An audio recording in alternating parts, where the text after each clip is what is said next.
Two રસોઈ ગુજરાતની હું છું સ્મિતા મોદી અને આજે આપણે બનાવીશું મારી રીતે છૂટા જીરા રાઈસ। તો આ રીતે આપણે જીરા રાઈસ બનાવવાના છે। તો સૌથી પહેલા અહીં આપણે 3 વાટકી જેટલા ઇન્ડિયા ગેટ બાસમતી ચોખા આપણે લઈ લેવાના છે। મેં અત્યારે સિલેક્ટ ઉપયોગમાં લીધા છે અને 3 વખત આપણે સારી રીતે ધોઈ લેવાના છે। ત્યારબાદ તેની અંદર પાણી ઉમેરી અને આને લગભગ આપણે અડધા કલાક માટે આપણે પલાળવા દેવાના છે। તો સારી રીતે તે પલળી ગયા છે। બીજી બાજુ મેં ગેસ ઉપર પાણી પહેલેથી જ ગરમ કરવા માટે રાખી દીધું છે।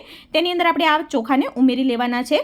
તમે ચાહો તો આ જ સમયે તેની અંદર લવિંગ અને તમાલપત્રને ઉમેરી લેવાના છે। ઢાંકણને આ રીતે અડધું ખુલ્લું રહે તે રીતે આપણે ઢાંકી લેવાના છે। તમે જોઈ શકો છો કે આપણા ભાત છે તે પહેલાં કરતાં સરસ રીતે કૂક થઈ ગયા છે। આ 50% જેટલા કૂક થયા છે। હજી પણ આપણે આને કૂક થવા દેવાના છે।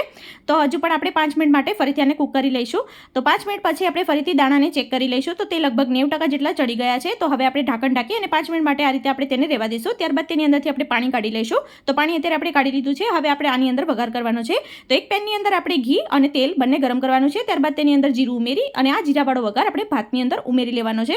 તો તૈયાર છે આપણો જીરા રાઈસ।